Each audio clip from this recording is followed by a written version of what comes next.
Hello, नमस्कार. मी मीनल स्वागत करते आजच्या एका नवीन व्हिडिओमध्ये. तुम्ही सर्वजण मजेत असाल, मजेतच राहा. सगळ्यांना श्री स्वामी समर्थ. तर आज मी तुमच्यासोबत माझं गुरुवारची देवपूजा मी तुम्हाला दाखवणार आहे. तर गुरुवारची पूजा करताना आज आहे म्हणजे गुरुवार पण आहे, त्यासोबत आज आहे रामनवमी. त्यामुळे म्हटलं चला आज सगळे देव चकचक करून घेऊया. तर पितांबरीच वापरत असते शक्यतो मी. तर पितांबरी किंवा भैया पावडर या दोनच गोष्टींनी मी देव स्वच्छ करत असते. आणि जे काही चांदीची मूर्ती वगैरे असेल, चांदीचे देव असतील, तर त्यांना मी रुपेरी किंवा चंदेरी असं वापरते. एकदम चकचक असे देव होऊन जातात आणि जास्त काही घासावं पण लागत नाही. तर आता पितांबरीने कितीही मूर्ती म्हणजे काळी पडलेली असो, डाग लागलेले असो, तर आता माझ्या इथे तर खारं पाणी आहे आणि बऱ्याच वेळा खारं पाण्याने रोज आपण अंघोळ घालतो रोजच्या रोज जेव्हा देवाला. तर मी असं महिन्यातून किंवा 2-3 आठवड्याने एकदा देव असे स्वच्छ करून घेत असते. आणि सणावाराला तर पूर्ण देवघरातील देव सगळे स्वच्छ करायला घेते. एकूण एक बारीक सारीक सगळे देव, मूर्ती, सगळ्या ज्या गोष्टी असतात देवघरातल्या सगळ्या चकचक करून घेते. आणि आज तर रामनवमी आहे, तर त्यामुळे म्हटलं चला आज देवांची स्वच्छता झालीच पाहिजे आणि देवघरसुद्धा स्वच्छ पुसायचं होतं. तर सगळ्यात अगोदर तुम्ही चॅनलला सबस्क्राईब केलेलं नसेल, नवीन असाल तर सबस्क्राईब नक्की करा. माझ्या चॅनलवर नवीन नवीन व्हिडिओ मी अपलोड करणार आहे, जे की तुमच्या खूप म्हणजे खूप उपयोगी ठरेल. आणि रोजचे जे काही माझे रूटीन असतात ते तुम्हाला पाहायला आवडतात, ते मी आता डेली तुमच्यासोबत घेऊन येणार आहे.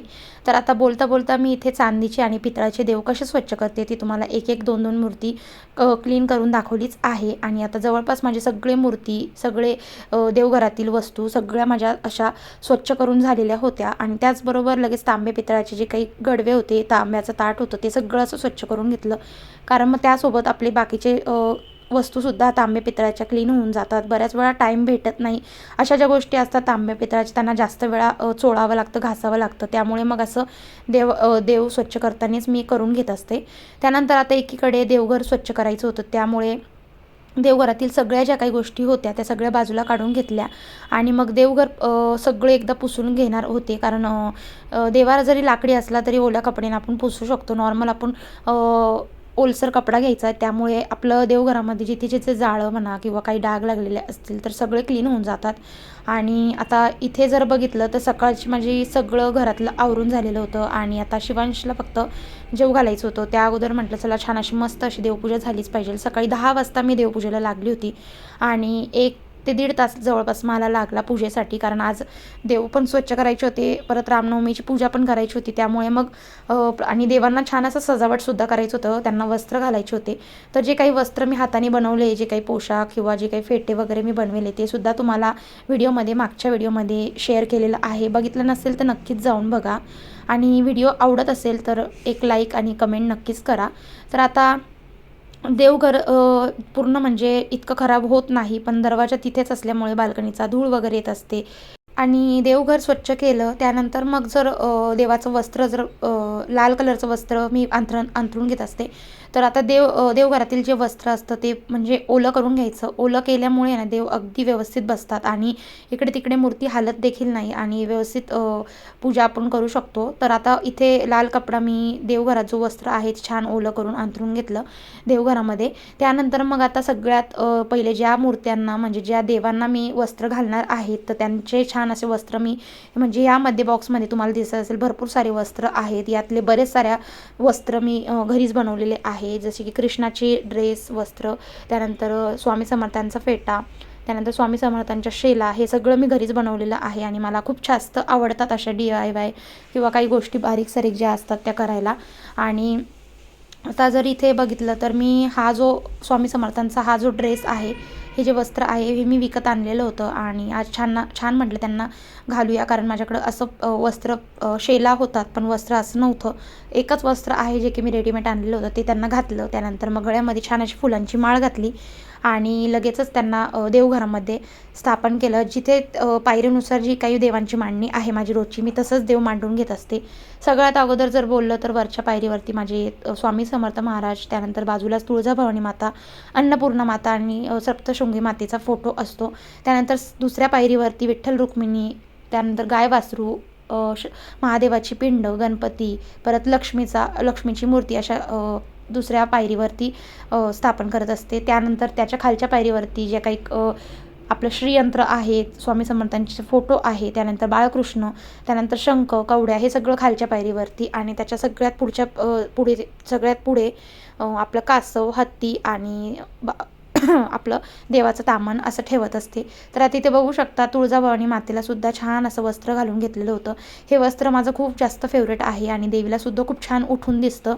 आणि आता देव इतके चकचक झालेले होते, म्हणजे इतके चमकत होते ना, तर अगदी देवाकडे बघूशीच वाटत होतं. आणि अजूनसुद्धा देखील म्हणजे एकदा की मी पूजा केली की मी दिवसभर देवाकडे म्हणजे अशी 2-3 वेळा तरी मी देवघरात जाऊन बघत असते. मला छान वाटतं जेव्हा मी पूजा करते माझ्या हाताने. इतर वेळी तर कधी सुट्टी असेल तर मिस्टर करतात, पण रोजच्या रोज मीच करते. आता इथे बघितलं तर जे काही जे काही ताटं छोटे छोटे वाट्या आहेत त्यामध्ये मी सगळ्या वाट्यांमध्ये तांदूळ घेतलेले आहे. तर दाखवल्याप्रमाणे तांदूळ कासवसुद्धा तांदळातच ठेवले, कारण तांदूळ जर कासवाच्या खालती जर अंक असतील तर ते तुम्ही तांदळात ठेवायचं. त्यानंतर मग आपली अन्नपूर्णा माता तीसुद्धा तांदळातच ठेवायची. आणि दुसरी गोष्ट म्हणजे कवड्या, 7 पिवळ्या कवड्या तुम्ही तांदळात ठेवा किंवा एखाद्या वाटीत ठेवा तरी चालतं. त्यानंतर आता सगळं छान असं करून घेतलं. त्यानंतर बघितलं असेल तर व्हिडिओ दाखवल्याप्रमाणे छान दिवा सगळ्यात पहिले प्रज्वलित करून घ्यायचा. ते सांगायचंच राहिलं होतं की दिवा सगळ्यात पहिले प्रज्वलित करून घ्यायचा, जेणेकरून आपली पूजा एकदम छान व्यवस्थित म्हणजे अग्निदेवतेच्या साक्षीने आपली पूजा आपल्याला लाभते. आणि बसतानासुद्धा वस्त्र घ्यायचं, जेणेकरून आपल्याला ती पूजा लाभली पाहिजे, नाही तर मग आपली सगळी केलेली पूजा व्यस्त म्हणजे धरती मातेला जाते असं म्हणतात.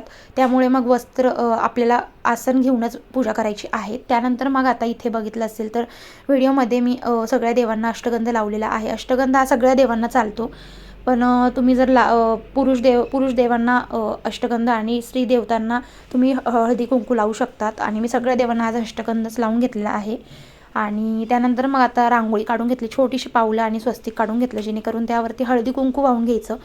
रांगोळी ही शक्यतो छोटी मोठी का होईना काढायची घरामध्ये आणि देवासमोर. तर आता एकीकडे बाजूला जर बघितलं तर आता इथे मी रामनवमी असल्यामुळे रामाची छान अशी पूजा करणार आहे. रामाची मूर्ती आहेत, मूर्तीच आहे माझ्याकडे आणि छान मूर्ती आहेत, तर त्यामुळे म्हणतात चला आता छान पूजा करून घेऊया.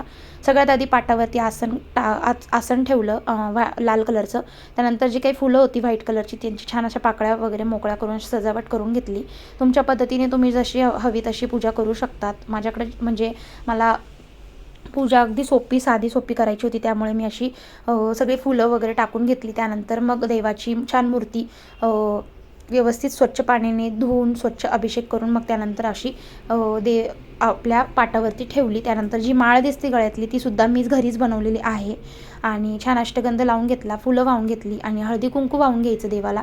आणि नैवेद्य म्हणून तुम्ही जर स्वयंपाक बनवेलच असेल सकाळी तर आम्ही तरी शक्यतो रात्रीच नैवेद्य दाखवतो. तर आता मी सकाळी काय म्हणजे नैवेद्य दाखवला नाही, तर मी इथे ड्रायफ्रूट्स ठेवले होते देवासाठी. फळं वगैरे सुद्धा तुम्ही ठेवू शकता आपल्या मर्जीनुसार. आपण देवाला काहीतरी ठेवलं तरी चालतं. त्यानंतर आता इथे रांगोळी काढून घेतली. तर रांगोळी माझी साधी सोपी अशी रांगोळी दरवेळेस तुम्ही व्हिडिओमध्ये बघितलेच असेल. मला इतकी काही फारशी म्हणजे रांगोळी जमते, पण टाईम नसतो इतका रांगोळी वगैरे काढायला. आणि आता इथे छान दिवा वगैरे लावून घेतला आणि आपली अगरबत्ती ओवाळून घेतली देवांना.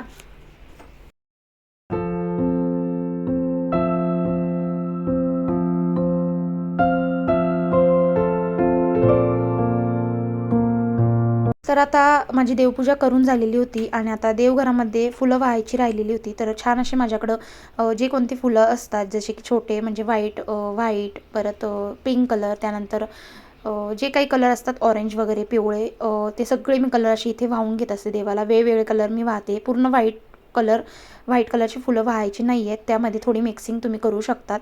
आणि त्यानंतर बघा आता देवपूजा अशी छान माझी मस्त करून झालेली आहे. आणि दोन्ही साईडनी असे मोरपीस मी ठेवलेले आहे. अगदी छान दिसतो देवघर. छोटं असं देवघर आहे, पण देव माझ्याकडे जितके जास्त आहे त्यामुळे देवघर असं भरून दिसतं. आणि व्यवस्थित माझी अशी पूजा करून झालेली आहे. महादेवाच्या पिंडीवर सुद्धा असं छान असं बेलपानाने फूल वाहून घेतलं की अगदी प्रसन्न वाटतं. आणि देव तुम्ही बघू शकता सगळे देव असे अगदी म्हणजे अगदी उठून दिसत होते आणि एकदम प्रसन्न वाटत होतं जेव्हा देवपूजा करून झाली.